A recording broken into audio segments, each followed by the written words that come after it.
E aí, pessoal, bom dia, boa tarde, boa noite. Eu sou Elvio Franklin e esse é o podcast da Mostra Quimerama, que é a quarta edição da Mostra, e a gente vai conversar nesses 4 episódios sobre as 4 sessões que a gente organizou nesta edição.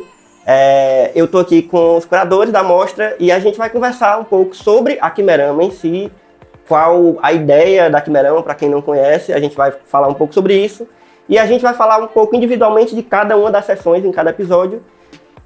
A gente vai ver como é que foi feita essa curadoria, como é que foi esse processo de escolha dos filmes, de onde cada filme vai ficar em cada sessão. E também vamos conversar sobre filmes individualmente, sobre os filmes de cada sessão individualmente, mais detalhadamente, um pouco mais tendo nas nossas impressões sobre os filmes. E é isso, vou passar logo para a apresentação dos nossos curadores, começando por Sara. Oi, gente, eu sou Sara Bejales, sou graduada em Cinema e Audiovisual pela UFC, Universidade Federal do Ceará, assim como a maior parte da equipe aqui da Quimerama. Escrevo para o site Só Mais Uma Coisa, sou membro da ACCINE, Associação Cearense Crítico de Cinema, já tem alguns anos também, tenho desenvolvido essa parte crítica de curadoria. Mas também faço algumas funções nas áreas de produção, direção, continuidade, fazendo os filminhos por aí. E também explorando outras linguagens, né? Também já fiz cursos de animação, de histórias em quadrinhos. Então a gente vai sempre tentando saber mais e mais sobre essas áreas da comunicação. Massa. E Eric? Oi, eu sou Eric Magda. Eu sou uma pessoa não binária, produtora cultural e audiovisual, formada pela UFC. Escrevo para o site Só Mais Uma Coisa desde 2018, foi daí que veio meu impulso de escrever sobre audiovisual. Também faço parte da ACCINE desde 2020, fui júri de alguns festivais como Noel, For Rainbow, e meu primeiro festival foi o Move Fest, que foi em Recife, antes mesmo de eu ter me formado. Essa é a minha primeira experiência na curadoria e foi uma coisa muito interessante de se fazer e eu fiquei feliz de estar do lado da Sara, que a gente se formou junto. Somos do mesma entrada e mesma saída da UFC. Então eu vou ler para vocês o texto curatorial escrito para a sessão Se Cagando de Medo. Abre aspas. Existem muitas formas de contar histórias de terror e de horror. Através dessa mostra, podemos ver criativas e inovadoras obras utilizando o gênero tão amado por uns e odiado por outros. Nada muito pesado, não podemos arriscar deixar nosso público entusiastas com pesadelos, mas coisas fortes aguardam por trás dessa mostra. A variedade de origens por trás dos filmes de terror é tão surpreendente quanto algumas reviravoltas. E aí, nessa mostra, nessa sessão, temos Bleeds, de Júlia Sena, de Natal, Rio Grande do Norte. Temos De Longe, de Aparecido Santos, de Fortaleza, Ceará. Encruzilhada Bar, de Johan Jean, Natal, Rio Grande do Norte. Figuras no Espelho, de Natan Ari e Marina Parente, de Fortaleza, Ceará. Temos No Oculto, de Evaldo Santos, Fortaleza, Ceará. Noites em Claro, de Elvis Alves, Fortaleza, Ceará. Por Entre as Muralhas, de Eduardo P. Moreira, de Cabedelo, Paraíba. E Samuel Foi Trabalhar, de Lucas Litrento e Janderson Felipe, de Maceió, Alagoas. Então vamos lá, agora a gente vai falar de terror, né? Porque a sessão Se Cagando de Medo, pelo que o nome já indica, também já mostra uma coisa que a gente já comentou em outros episódios, que é o quanto o terror, o horror está se tornando já há algum tempo um grande ponto de objetivo do cinema independente, não único, mas assim, é bem óbvio que muitas produções independentes estão vindo desse gênero e de todos os subgêneros e possibilidades que o terror e o horror nos permitem. Então, eu acho que falando dessa mostra, e aí dessa sessão, é uma sessão que é só de filmes de terror, né? Então, o fato de ter uma sessão das 4 da Quimerama, dessa edição da Quimerama, ter uma só de terror, mostra bastante o quanto esse boom ainda está, essa explosão ainda está acontecendo, né? Então, para começar, eu queria que vocês falassem sobre como foi pensar numa sessão só de terror, se foi algo que foi inevitável, ou se vocês Como é que foi essa decisão? É mais fácil. Essa foi a mais fácil, gente. A gente não teve que pensar, a gente já tinha visto os filmes e a gente não tem pra onde correr, a gente tem que fazer uma mostra de terror. Eu não sei se... Eu, pelo menos, não esperava tanto de terror. Acho que eu esperava mais de fantasia, assim, algumas coisas mais... Que, inclusive, eu senti mais ou menos uma ausência de especificamente fantasia. Algumas coisinhas mais... A palavra mais oníricas, mais lúdicas, assim, de mais mágicas, né? E aí a gente teve muito terror. Então acabou que foi a mais fácil assim, de montar. Tirando os que a gente queria fazer um recorte para outras sessões, tipo a de diretor estreante, que a gente falou no outro episódio. Que beleza, então tem esse filme de terror, mas ele vai para uma diretora estreante, que é uma direção estreante, mas foi no máximo assim, porque foi bastante filme de terror mesmo. Teve vários que ficaram de fora também. Nossa, acho que a maior parte, assim, talvez, das inscrições tenham sido de terror. Foi um número realmente bem grande, que eu pelo menos não esperava. Que a gente recebeu mesmo. E, assim, já conheço vocês, né? Mas, assim, pra galera que tá assistindo que não conhece, vocês gostam muito de terror, né? Então, é algo que vocês já costumam, né? Um ambiente que vocês já costumam estar, assim, de assistir muitos filmes de terror e de vários subgêneros do terror, né? E eu queria saber se, do que vocês já costumam assistir, se teve muita influência para vocês não só escolherem selecionar os filmes que foram inscritos, mas montar essa sessão especificamente. Eu acho que, mais ou menos, porque todos eles... Acabou que a gente conseguiu montar uma sessão com uma curadoria bem distinta, tá? Entre os filmes, né? Então, eu diria que para alguns sim, para outros não. Porque a gente tem, tipo, Encruzilhada Bar, que já tem uma cor mais de comédia. Noites em Claro, que já é uma pegada um pouco mais de mistério. O Samuel foi trabalhar, que já é um elemento sobrenatural, que ele vem um pouco mais progressivo e também tem uma pegada de uma história social. Então acho que a gente conseguiu dar um panorama bem geral, assim, né? Tem de... O Por Entre Mil Muralhas também é um terror, não podemos dar spoiler, mas também tem outro gênero. Também tem foi muito divertido assistir o Por Entre Mil Muralhas. Não que eu tenha gostado mais dele, só que foi tipo assim, uma vibe. E tipo, eu assisti, qual foi o do ano passado? The Blackening. E tipo, essa pegada de mistura de terror com outro gênero, a gente tem alguns flertes com slasher, tipo, como no De Longe. Porque no De Longe eu não sei vocês, mas tipo assim, senti muito óbvia influência de Halloween. Sim. E eu nem gosto de Halloween. Vou ser atacada aqui, mas tipo, obviamente aquela figura mascarada ali atrás é tipo... Que você não vê se mexer, e aí quando a câmera volta ele não tá mais no mesmo lugar. Sim, que pode ser uma coisa sobrenatural, mas é esse lance, tipo, os filmes são criativos em suas próprias formas.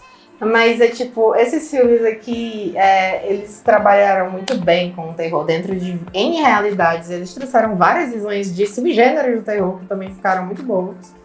E é isso. Historicamente, terror sempre foi um gênero baratificado. Tipo assim, historicamente, eu acho que isso vem muito... Filme de terror Você não tem filme de terror no Oscar. Filme de terror é menos, porque você consegue fazer com menos dinheiro, isso e aquilo. Tem todo um... elitização por trás disso. Isso, estou no pensamento elitista. O lance da trilha, da criação de uma atmosfera, porque, tipo, gente, às vezes você só tem... Um dos exemplos é o próprio No Oculto, você só tem uma casa, 2 pessoas e você cria... É por isso, a inventibilidade, inclusive eu sinto que é muito por isso que a gente recebeu mais inscrições de terror, porque é muito mais barato, realmente, precificação logística de... Porque os outros gêneros, ficção científica e fantasia, não são tão marginalizados numa lógica de cinema de mercado como o terror já foi. E até hoje porque os filmes de terror que dão certo são filmes que não tem 10% do orçamento de um blockbuster e, tipo, dão muito certo. Porque é um gênero, talvez, um dos mais populares, no sentido de atingir um público mais amplo, mais variado, mais múltiplo. Porque, assim, cara... Pode ser que você tenha medo de filme de terror. E isso é normal. Mas assim, é muito difícil alguém que simplesmente não goste. Porque não gosta. Geralmente você gosta de um tipo ou outro. E como o terror tem muitos subgêneros, às vezes você vai muito pra mas não gosta, como eu tava falando, né, Eric? Não é muito de slasher, mas curte outros tipos de terror. E aqui, nessa sessão, a gente tem vários subgêneros, né? A gente já falou sobre isso. Sim, falando dessa multiplicidade de subgêneros, a gente também tem uma multiplicidade, como em várias das sessões, acho que todas as sessões da mostra tem muito isso, mas no caso dessa sessão de terror, a gente tem uma presença que dá para destacar muito forte de realizadores e equipe de pessoas pretas e também de filmes que são relacionados a algum curso de audiovisual, alguma faculdade, filmes universitários. Tem alguma coisa que vocês acham por que filmes universitários, pelo menos nos últimos tempos, tem sido tanto de terror, tem sido muito focado nisso? Eu acho que os alunos têm tido mais poder sobre suas escolhas. Porque na minha época de faculdade, pelo menos do começo, um cinema de gênero não era bem visto. Eu não falo só de terror. Não era tão fácil você fazer, nosso trabalho final aqui dessa cadeira vai ser um filme de terror. Claro, sobre o TCC sempre houve mais poder, mas realmente não era, os gêneros cinematográficos normalmente eram cinemas de cinema contemporâneo que exclui a logística de gênero. Eu posso estar enganada, mas eu sempre senti essas coisas mesmo, mas eu venho, porque eu ainda tenho contato com pessoas que fazem faculdade, pessoas que se formaram recentemente, e há mais essa logística de outras pessoas também, que também não é sobre só uma pessoa, porque é um trabalho final, então as outras pessoas têm que abraçar essa ideia. Eu acho que por a gente tá numa realidade hoje onde as pessoas têm mais voz sobre o que elas querem, a gente consegue ter mais produções universitárias feitas sobre gêneros, especificamente aqui terror. Eu acho que tá começando a desconstruir até das pessoas mais antigas, professores e tudo mais, que existe uma qualidade ali também, por mais que às vezes as pessoas ainda torçam o nariz, não gostem muito, mas que aquilo também tem uma qualidade, também mostra a capacidade da pessoa. Você não precisa só fazer uma coisa ou outra, né? Você pode explorar a sua capacidade em vários gêneros cinematográficos, em vários formatos, de várias durações. E há muita valorização também no mercado, ultimamente, do gênero. Porque, é como a gente falou assim, agora é mais barato fazer e o lucro, às vezes, está vindo 10 vezes mais.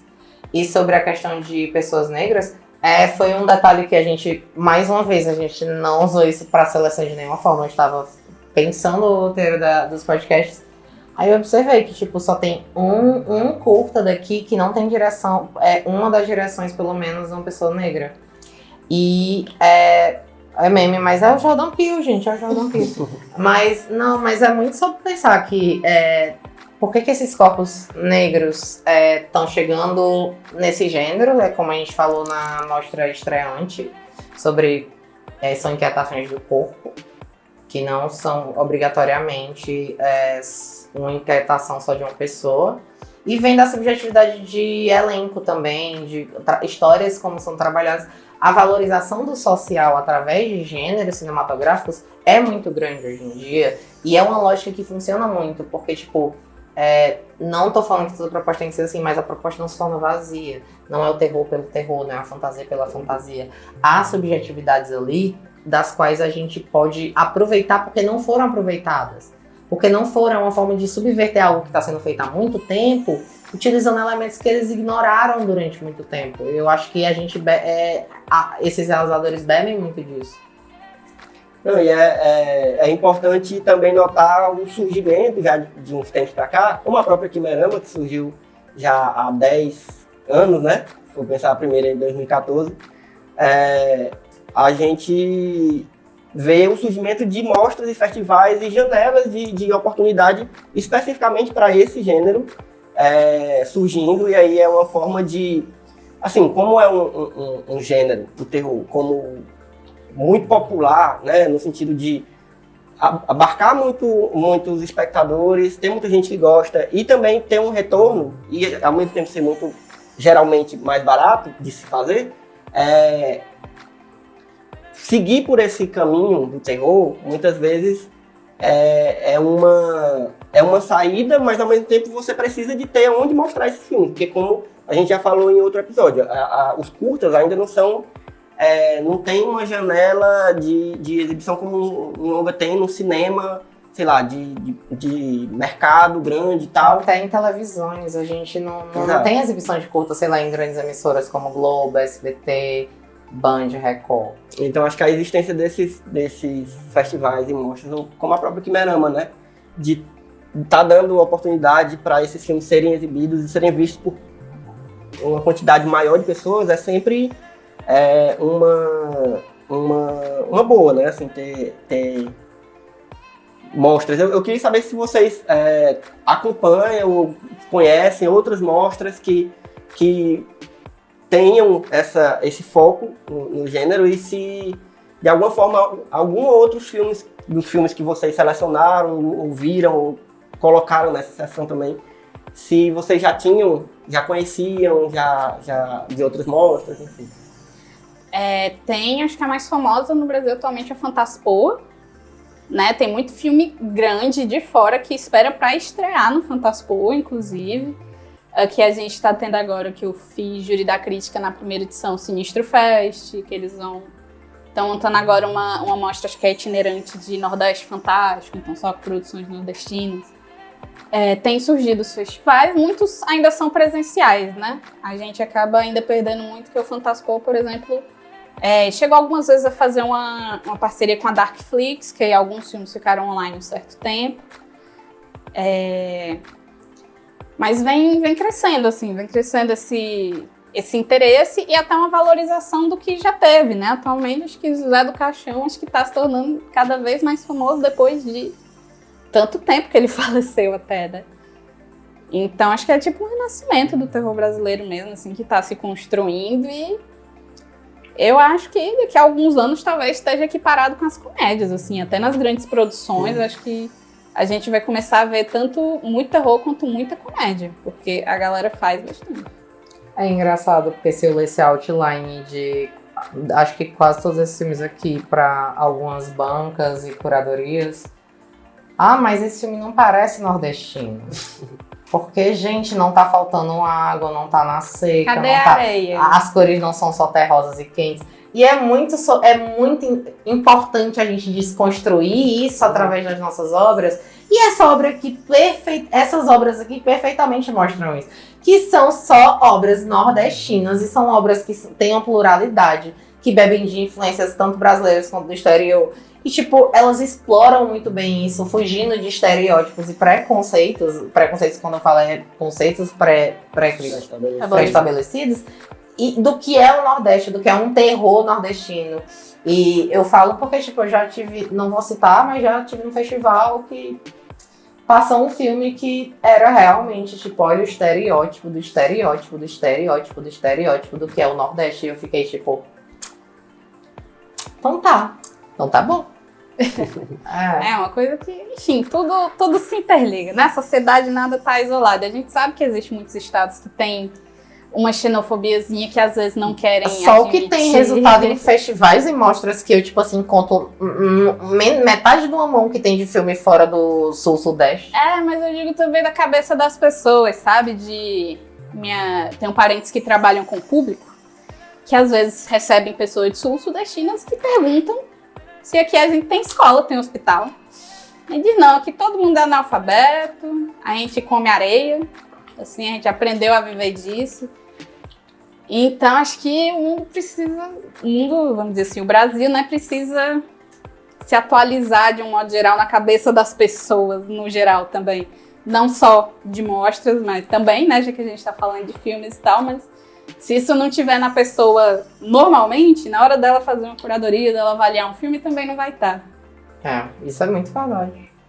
E é por isso que é importante falar sobre o que a gente já falou, sabe? Que é tipo, as pessoas têm que ver esses filmes, elas têm que se acostumar que, tipo assim, o audiovisual nordestino não é uma coisa X ou Y, entendeu? A gente é uma pluralidade, eu acho que não cabe no alfabeto a grandiosidade de coisas que podem ser feitas aqui no Nordeste.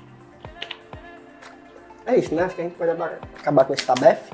Queria agradecer muito a vocês que estão conversando aqui comigo sobre como é que foi esse processo, como é que foi esse trabalho, como é que está sendo ainda, né? Porque a mostra, enquanto a gente está gravando, ainda está acontecendo, então meio que é um trabalho ainda acontecendo. Queria agradecer os apoios que a gente tem, que são importantíssimos para a mostra acontecer. A gente tem o apoio da Mirai Fantasia Multimídia, o apoio do site Só Mais Uma Coisa, do qual eu faço parte, todos nós aqui fazemos parte, e onde inclusive estão saindo alguns textos de filmes. Eu recomendo que vocês vão lá ver o que está saindo no site sobre a Quimerama. Queria agradecer também a ACCine, que é a Associação Cearense de Críticos de Cinema, do qual também nós fazemos parte. Então, obrigado para o pessoal que assistiu, que acompanhou essa nossa conversa. Recomendo que vocês vejam, se não tiverem visto já, os nossos outros episódios. E é isso. Obrigado, gente.